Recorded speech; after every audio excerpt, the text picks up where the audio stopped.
Doctor दमीना, हम कितने खुदा को मानते हैं? एक। और तसलीस के बारे में क्या? एक। सुन आए इसराइल, खुदावन हमारा खुदा कितने हैं? एक। लेकिन ये क्या है? बाप बेटा पाकरू एक है। वो कादिरे मुतलिक खुदा है, वो अपने अंदर कसरत रखने वाला खुदा है। और अगर वो कादिरे मुतलिक है तो वो जो भी चाहता है वो बन सकता है। तो जब वो बेटा बनता है वो तब भी बाप है, जब वो रूहुल कुदस बनता है वो तब भी एक शख्स है। चूंकि वो कसीर खुदा है, अपने अंदर कसरत रखता है, तो वो जब चाहे जो भी चाहे बन सकता है, जितनी देर के लिए चाहे वो बन सकता है। क्या उसने आपसे कुछ लिया है? उसने आपसे कुछ भी नहीं लिया। ये तो उसी के अंदर से बाप आया, उसी के अंदर से बेटा आया, और उसी के अंदर से रूहुल कुदस आया, और ये सब कुछ उसी का हिस्सा है। और अगर वो चाहे तो इनमें से किसी को भी ज़हूर में लाए बगैर वो अकेला ही रह सकता है।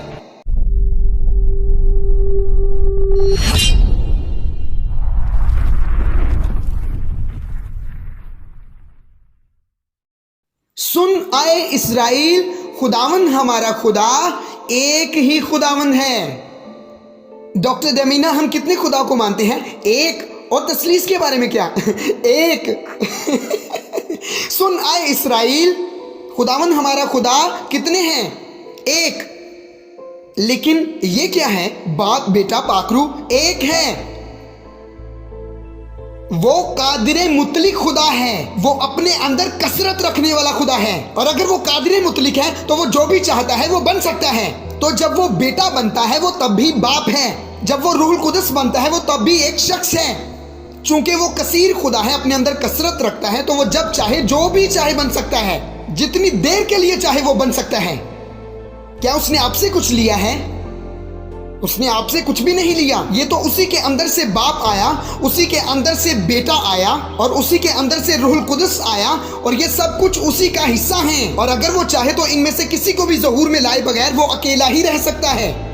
वो सरो सामर्थ है, वो सरो सामर्थ है। वो ये सब कुछ बना इंसान की निजात की खातिर। जी हाँ, इंसान की निजात की खातिर। अगर आदम गुनाह में ना गिरता तो बाप बेटे और पाकरू का ज़हूर ना होता। बाप बेटा और पाकरू इंसान को बचाने के लिए है। यही खुदा की मोहब्बत का ज़हूर है। वो बेटा बना क्योंकि सिर्फ बेटा ही मर सकता है। वो पाकरू बना क्योंकि सिर्फ रूह ही इंसान के अंदर बस सकती है। जितने सीख रहे हैं बोले मैंने सुना। खुदावन तुम्हारा खुदा, यहाँ हमें बता दिया गया है कि एक ही खुदा है। बस पैदाइश 1:26 में जहां वो कहता है आओ हम इंसान को पैदा करें, किसी ने पूछा खुदा ने कहा है आओ हम, यानी वो दूसरे लोगों से बात कर रहा था? जी नहीं। कदीम ज़माना में या कदीम ज़माना में बोली जाने वाली मशरकी ज़बान में जब आप कहते हैं आओ हम, तो ये इस्तेमाल होता है खुदाओं की एक कौंसल के लिए, खुदाओं की एक कौंसल के लिए, जब वो एक होने के बावजूद मुख्तलिफ अंदाज में बात करते हैं। बस याद रहे खुदा ने इंसानी ज़बान का इस्तेमाल किया।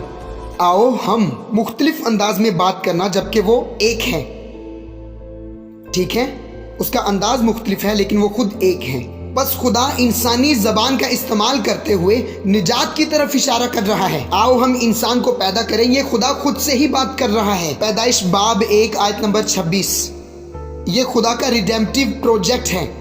आओ हम इंसान को अपनी सूरत पर पैदा करें, यही खुदा का रिडेम्पटिव प्रोजेक्ट है। खुदा एक ऐसे इंसान को पैदा करना चाहता था जो उसकी सूरत रखे।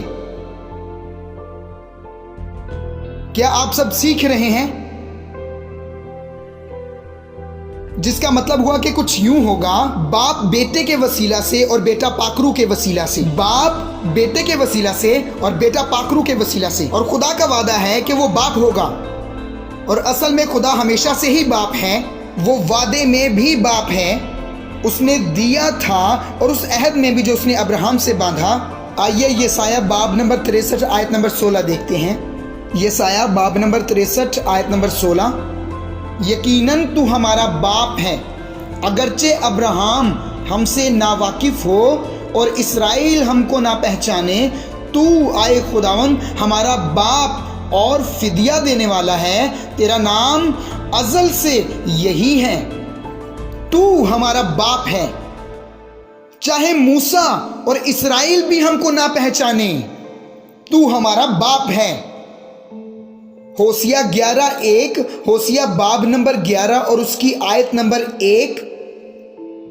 होसिया 11:1, जब इस्राएल अभी बच्चा ही था मैंने उससे मोहब्बत रखी और अपने बेटे को मिस्र से बुलाया।